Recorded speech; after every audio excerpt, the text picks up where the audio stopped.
want you to stop right now and think of your birthdays. What do you remember? For many people, because they cannot remember the day they were born, they remember parties given, people present, and gifts received. Whereas some remember trips taken or even not so celebratory times. It's a day to celebrate you and your existence. Whether you remember every single birthday or not, I'm sure some stick out more than others. People often forget to cherish the importance of turning another year older and being able to reflect on their journey. For me, I've celebrated 30 birthdays thus far. Even though I don't remember every single one, I know I was celebrated. I am thankful for the memories to hold on to, whether good or bad, that made me who I am. I am going to take you through my birthday memories of different years of my life chronologically, beginning with my birth and the chaos that ensued that day, to going to Opryland for my first birthday trip, and finally ending with what is remembered as a catastrophic tragedy in U.S. history, Hurricane Katrina hitting land in New Orleans and traveling through Alabama and neighboring states.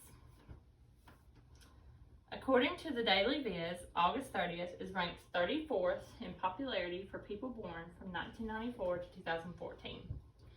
For many, August 30th, 1989 was just another day, but for my parents, their life changed forever and mine began. Because I was a honeymoon baby, my parents were shocked but also excited to learn that they would be welcoming a little one so soon.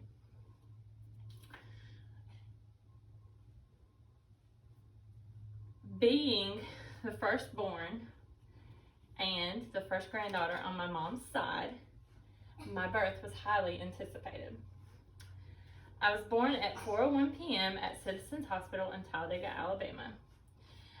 After a day of chaos, from the car ride there to no beds when she arrived and no pain meds while she was laboring, I'm sure being born was a blessing in more ways than one. Okay, now that we've brought me into the world, we're going to continue our journey to 1997, where we took a weekend trip for my birthday to Opryland. Birthday trips are not always an option for all, so if you have the chance, you need to make a memory that will last a lifetime. Though we had taken trips out of the state before 1997, this trip was so special to me because it was for my birthday. And I'm sure it was something that I was going to remember for the rest of my life. I was turning 8 years old this year, and what better way to celebrate than a theme park visit? I was ecstatic to be going to Opryland. Opryland, USA is a theme park in Nashville, Tennessee. It operated from 1972 to 1997, where we visited the last summer open season. While I do not remember every detail of this trip, I do remember getting a caricature made of my brother and myself. Even though I did not like it back then, I laugh about it now every time I think of the process of getting it drawn. But back then it wasn't too funny to me, considering I was not too familiar with the style of drawings and how you would end up looking in them. It wasn't flattering to say the least, but it's something I'll never forget.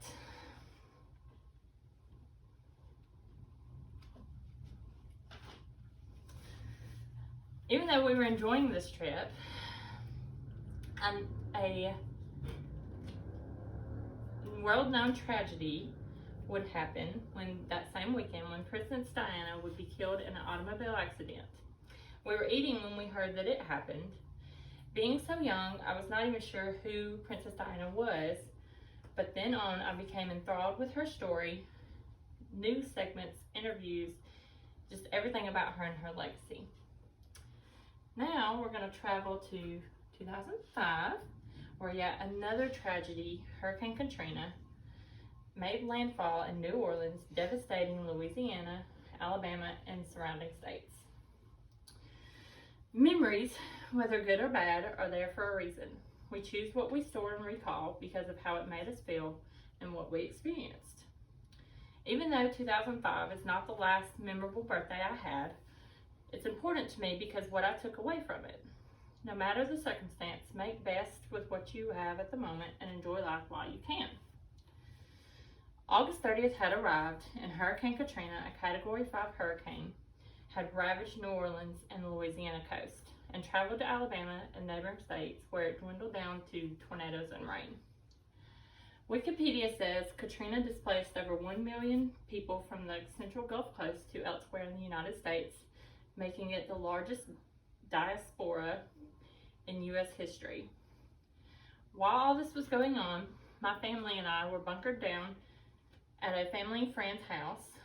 Being my 16th birthday week, I was not thrilled to be in a basement with 20 other people, but we still tried to make good of the situation, and we enjoyed large amounts of food, played games, and simply enjoyed the company of others. Watching the news days after, as a teenager, I was thankful my family and friends were safe and out of harm's way. Today, I took you through my birthday memories, different years of my life, chronologically, beginning with my birth and the chaos that ensued that day, to going to Opryland on my first birthday trip, and finally ending with the tragedy of Hurricane Katrina in New Orleans. We even learned that even with celebration, there can also be sadness. So, when your birthday comes up, make memories you can remember the rest of your days. Don't dread getting older. Be thankful you can still be here and celebrate and continue living your life.